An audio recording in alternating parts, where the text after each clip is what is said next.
ሰላም ጤና ይስጥልን የተከበራችሁና የተወደዳችሁ በዓለም ዙሪያ የምትገኙ የጣና ቴሌቪዥን ቤተሰቦች እንደምን ዋላችሁ፣ እንደምን አመሻችሁ። ይህ በጣና ቴሌቪዥን እየተዘጋጀ የሚቀርብላችሁ የጀግኖች አምባ የአርበኞች ድምፅ እንግዳ ፕሮግራማችን ነው።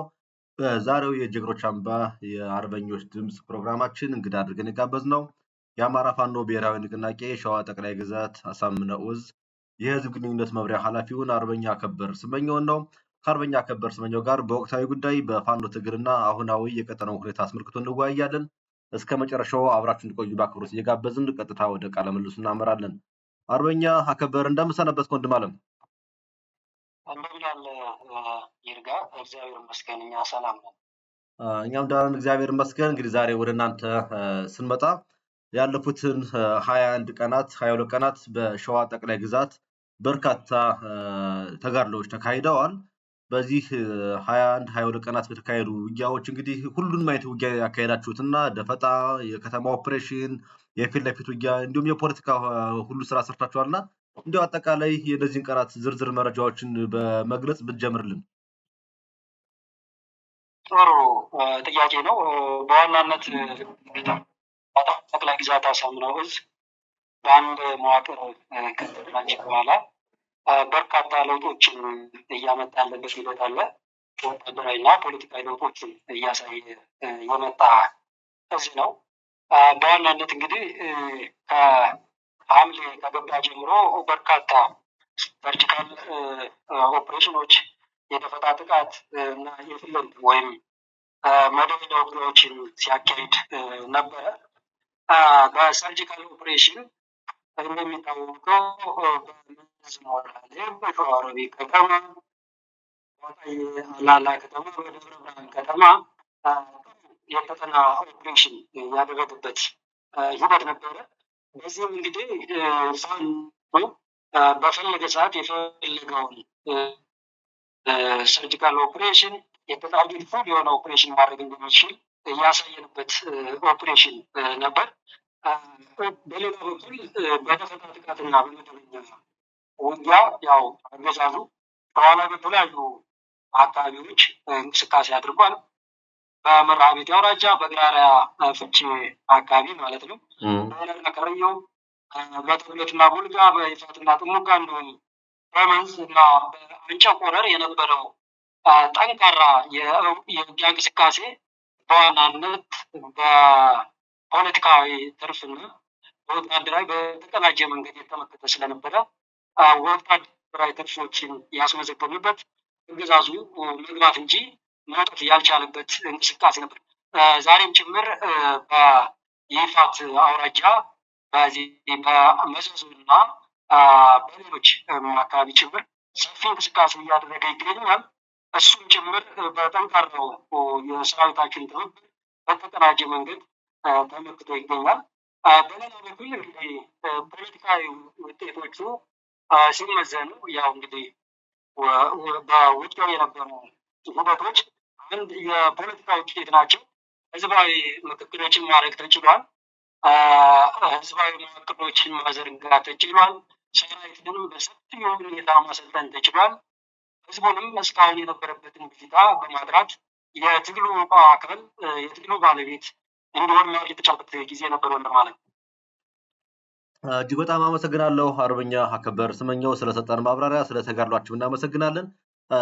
አሁን ለምሳሌ ያለፉትን የ30 ቀናት ወይም የ20 ምናምን ቀናቶችን ሪፖርት ሳቀርብልን እንዲሁ ተጨባጭ የሆኑ ለምሳሌ በደብረ ብርሃን ከተማ ተገብቶ በተሰራ ኦፕሬሽን የተገኘውን ድል እናስታውሳለን።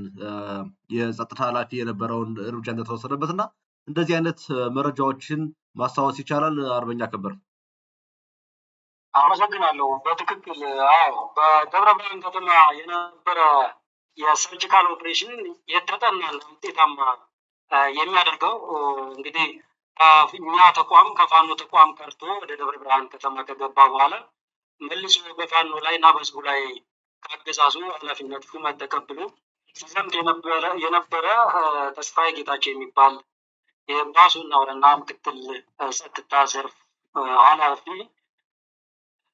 ውጤታማ ኦፕሬሽን መስራት የተቻለበት። በተመሳሳይ በሌሎች መቀስቆቹ አካባቢዎች በመንዝ ሞላሌ የሚሊሻ ጽሕፈት ቤት ኃላፊውን እና ሚሊሻን ጭምር ጥቃት የደረሰበት ውጤታማ ኦፕሬሽን ነው። በሸዋሮቢት ከተማም እንደዚህ የመረጃ ሰው የነበረ የአገዛዙ የመረጃ ሰው የነበረ ሰርጂካል ኦፕሬሽን በመስራት ማውጣት የተቻለበት ሁነት ነበር ማለት ነው። እጅግ አድርጌ አመሰግናለሁ አርበኛ አከበር ስመኘው እየሰጠን ስላለ ማብራሪያ ከልብ እያመሰገንኩ ወደ ቀጣይ ጥያቄዎች ላምራ። እንግዲህ ጠላት ብልጽግና የአማራ ህዝብ ቋሚ ጠላት የሆነ ስርዓት ነው።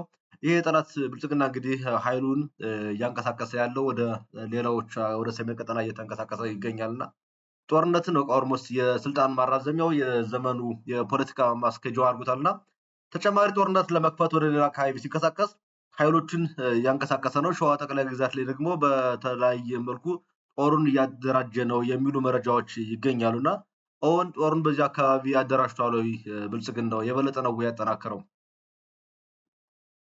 አመሰግናለሁ። አዎ እንግዲህ የኃይል መጨመር አድርጓል።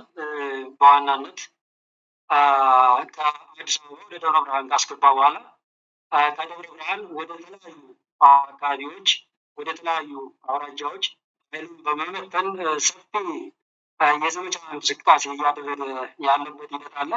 ይህም ሲመዘን እንግዲህ አቅጣጫ ያጣ ድንጋጤ ውስጥ እንደገባ ያሳየበት ሂደት አለ። ይሄ ብቻ አይደለም።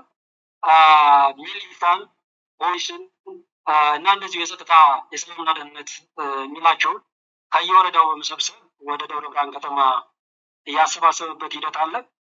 ቢሆንም ግን እንግዲህ እነዚህ አካላት ያው በራሳቸው ጥላ የሚደነግጡ ምንም ትርፍ ሊያመጡለት የማይችሉ ከመሆናቸው ጋር ተይዞ ደብረ ብርሃን ዩኒቨርሲቲ ከተጠረነፉ በኋላ ይህን ግዳጅ አንቀበልም ያሉ እንዳሉ መረጃው ደርሶናል። በእነሱ ላይም ጭምር እርምጃ እየወሰደ አስገዳጅ የሆነ እንቅስቃሴ እያደረገ እንደሆነና ላይ ኤሊት ፎርሱን በከፍተኛ ሁኔታ እያከማቸም እንደሆነ መረጃዎች አሉ። ሸዋ ላይ እንግዲህ በተደጋጋሚ ጊዜ በርካታ የኤሊት ፎርስ ማከማቸት ሲያደርግ ቆይቷል። ከዚህ በተጨማሪ ደግሞ አንተ እንደገለጽክልን የሚሊሻ ማደራጀት ስራም ሰርቶ ሚሊሻዎችን በአየር ወለድ ኮማንዶ እያስጠበቀ ስልጠና እንደሚሰጥ እንግዲህ መረጃዎች ቀደም ሲል በእናንተ በኩል ተነግሮ ተላልፏል፣ ሰምተናል፣ ዜናም ሰርተነዋል። እንግዲህ ይሄን ያክል መረጃ ይሄን ያክል የሰራዊት ማደራጀት እና የሰራዊት ኃይል ጭማሪ ያደረገው ሸዋ ላይ ምክንያቱ ምን ሊሆን ይችላል የሚል ትንተና ነው የሰራችሁት? አመሰግናለሁ። እንግዲህ በሸዋ ጠቅላይ ግዛት አካባቢ ኃይል የማከማቸቱ ውሳኔ የሚመስለኝ እንደኔ የመጨረሻ አማራጭ ፍለጋ እያደረገ እንደሆነ ነው የሚገባኝ።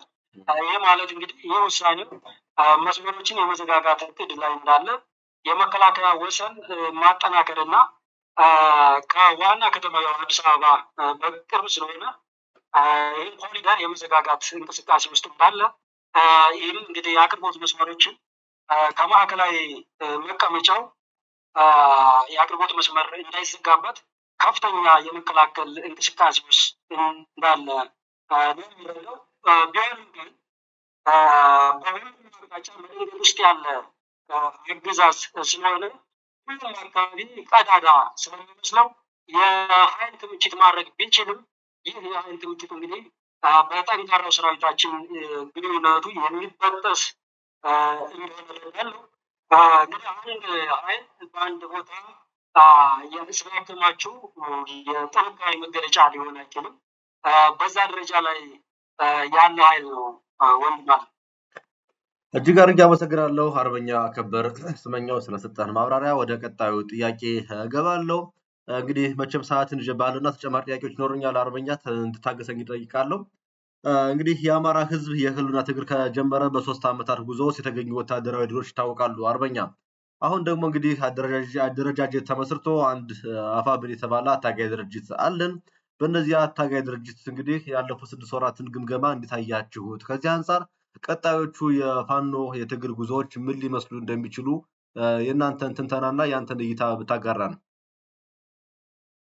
አመሰግናለሁ። በጣም ጥሩ ጥያቄ ነው። እንግዲህ የአማራ ፋኖ ትናንት የነበረበት እንቅስቃሴ ብትም የነበረ እንቅስቃሴ ነበር። ነገር ግን ከቅርብ ጊዜ ወዲህ ድርጅታችን መሪ ድርጅታችን አፋብን አቅጣጫ ባስቀመጠው መሰረት በአንድ አስመርስት በአንድ አካባቢ አሉ የተለያዩ ህዝቦች ወደ አንድ ከመጡ በኋላ በርካታ ለውጦችን ማምጣት ተችሏል። እንግዲህ በተፈጠረው አንድነትም በቀጣይ በእርግጠኝነት የተሻለ ወታደራዊ እና ፖለቲካዊ ውጤቶች የምናይበት ጊዜ እንደሚሆን ባለሙሉ ተስፋ ነን። እዚህ ላይም እርግጠኞች ነን። በተለይም እንግዲህ ትግሉንና ሰራዊቱን በማጣጣም ረገድ እንዲሁም የመሪ የሰራዊትንም አቅም በመጨመር ረገድ ከፍተኛ ለውጦች ይኖራሉ። የተቀናጀ ፈጣን ስልታዊ የማጥቃት እንቅስቃሴዎች የሚኖርበት ጊዜና ጠንካራ ፖለቲካዊና አስተዳደራዊ መሰረት በመጣል ቀጠናዎችን በማስፋት ረገድ የተሻለ ስራ የምንሰራበት ጊዜ ነው። በአጠቃላይ እንግዲህ ቀደም ሲል የተበታተነ የነበረ አቅም ወደ አንድ ኃይል ሲሰበሰብ ወደ አንድ ህዝብ ማዕቀፍ ተሰብስቦ በአንድ መሪ ሲመራ ሊያመጣቸው የሚችሉ በርካታ ለውጦች ይኖራሉ። ይሄ የአደረጃጀት ህብረት እንግዲህ በትግሉ ሂደት ላይ ፈጣን ለውጥ ያመጣል የሚል ሀሳብ ነው ያለኝ ወንድም ማለት ነው። እጅግ አድርጌ አመሰግናለሁ። እዚህ ላይ ግን ተጨማሪ ጥያቄ ላቀርብ እፈልጋለሁ። አርበኛ ከበር በርካቶች በዚህ በአንድነቱ ምስረታ ደስታቸውን ሲገልጹ፣ በሌላ በኩል ደግሞ የአማራ ፋኖ ብሔራዊ ንቅናቄ ከተመሰረተ በኋላ ድርጅታዊ አንድነት እንጂ የሀሳብ አንድነት የለውም፣ አላሳየም።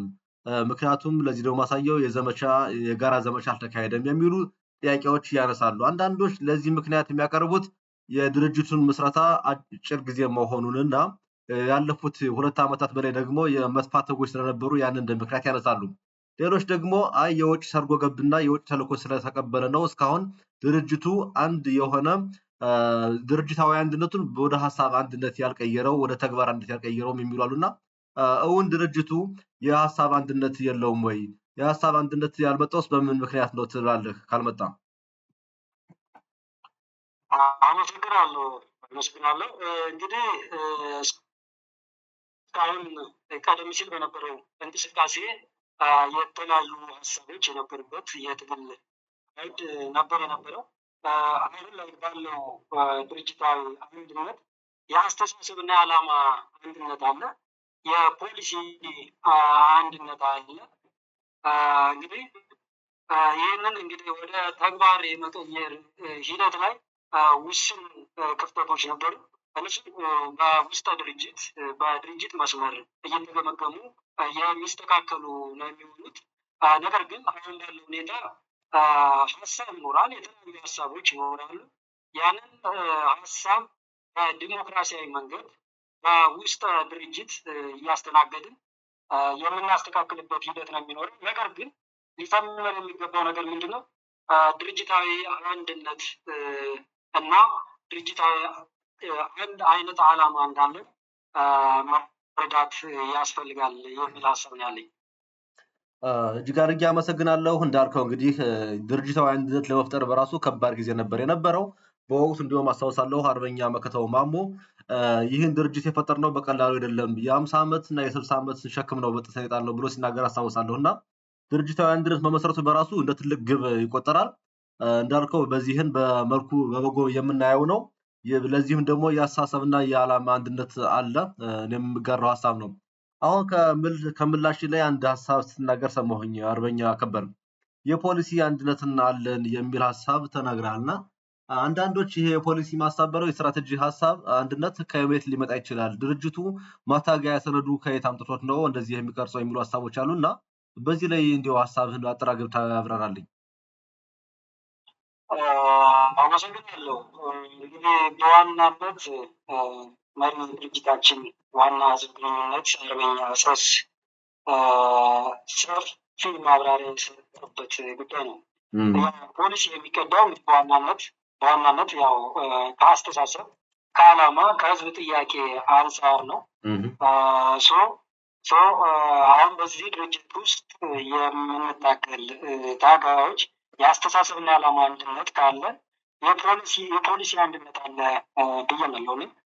እንግዲህ ቀጣይ የሚሆኑ የፖሊሲ እንቅስቃሴዎቻችን ምን ሊሆኑ ይችላሉ የሚለውን መሪ ድርጅታችን ግልጽ የሚያደርገው ቢሆንም በእኔ አረዳድ ግን ይህ ይሆናል የሚል ምልከታ ነው ወንድም አለም። እጅግ አድርጌ አመሰግናለሁ። እንግዲህ የመውጫን ጥያቄ ላቅርብ በእኔ በኩል ከዛ የምትጨምረው ሀሳብ ካለ አንተም እቀበላለሁ። አርበኛ ከበር እንግዲህ መሰረታዊ ውይይታችን አጀንዳ የሆነው የድርጅታዊ አንድነትን ወደ ሀሳብ አንድነት እንዲሁም ወደ ተግባር አንድነት መቀየር ላይ የሚመለከተው ነውና ሙሉ እንዲሆን አንድነታችን ሙሉ እንዲሆን ትግላችንን በድል እንዲታጀብ ከማን ምን ይጠበቃል የሚለውን መልእክት ብታስተላልፍልን። አመሰግናለሁ። በጣም ጥሩ እና ወቅታዊ የሆነ ጥያቄ ነው። እንግዲህ አሁን ባለው ሁኔታ እንደ ሸዋ ጠቅላይ ግዛት ድርጅታዊ እንቅስቃሴ በርካታ እንቅስቃሴዎች እያደረግን እንገኛለን። እንደ እዝ አመራር ከአመራር እስከ ታችኛው መዋቅር ድረስ ስምንት ወስዶ ሰፊ እንቅስቃሴዎች እየተደረጉ ይገኛል። ይህ እንግዲህ ለተከታታይ 6 ወራት አሁንም ጭምር የተሰጠ የትኩረት አቅጣጫ ተደርጎ እየተሰራበት ያለ ሂደት ነው። እንግዲህ ከመሪዎች የሚጠበቁ ይኖራሉ፣ ከአባላት የሚጠበቁ ይኖራሉ፣ ከህዝቡና ከዲያስፖራው ማህበረሰብ እንዲሁም ከምሁራኑ የሚጠበቁ ነገሮች ይኖራሉ። እንግዲህ በዋናነት ከአባሉ የሚጠበቀው የድርጅት ዲሲፕሊን ማክበር ይጠበቃል። ሁልጊዜም ቢሆን በግንባር ቀደምትነት ጠላትን መለየት፣ ሁልጊዜም በጠላት ላይ ትኩረት ማድረግ ያስፈልጋል። ህዝቡም ትግሉ ህዝባችን ነው። ይህ ጠንካራ ያልተሰበረው ህዝባችን ውስጥ የወጣን እኛ ደግሞ ታጋዮች አለ። ህዝቡ የትግሉ ባለቤት እንዲሆን ማለት እፈልጋለሁ። የሚነሱ የጠላት ፕሮፓጋንዳና አጀንዳዎችን በአግባቡ እነዚህም ደግሞ ከትግኛ ከተቆመቸው ማግኘት ያለባቸው መረጃ ማግኘት እንዲኖርባቸው ማለት እፈልጋለሁ። ከዲያስፖራው ማህበረሰብ እንግዲህ በዲፕሎማሲና ዲፕሎማሲ እስካሁን ሲያደርጉት የነበረ የድጋፍ እንቅስቃሴ ነው። በእነዚህና በፋይናንስ መሰል ጉዳዮች ላይ በማገዝ የሚናቸውን እንዲወጡ ማለት እወዳለሁ። ምሁራኑ በዋናነት ችግሮችን በሳይንሳዊ ጥናት በተመለከተ እነዚህ ችግሮች ሲያጋጥሙ ለችግሮች ሳይንሳዊ ጥናት በመስጠት ሚዛናዊ ሀሳቦችን በማመንጨት መደገፍ ይኖርባቸዋል።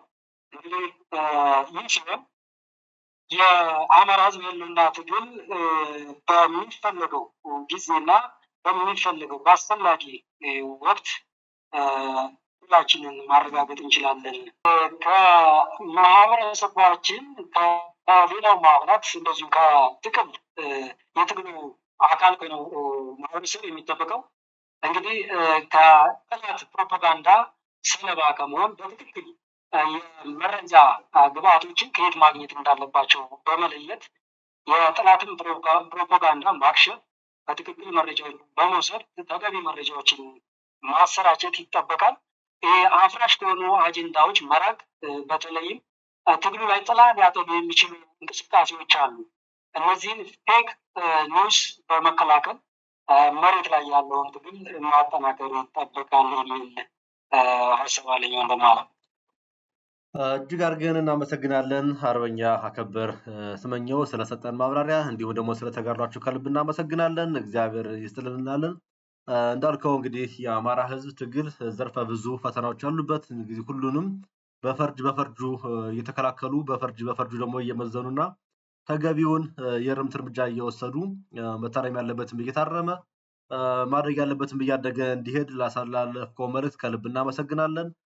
በድል እንገናኝ። እግዚአብሔር ይስጥልኝ ወንድም አለም። አመሰግናለሁ ወንድም አለም። አመሰግናለሁ።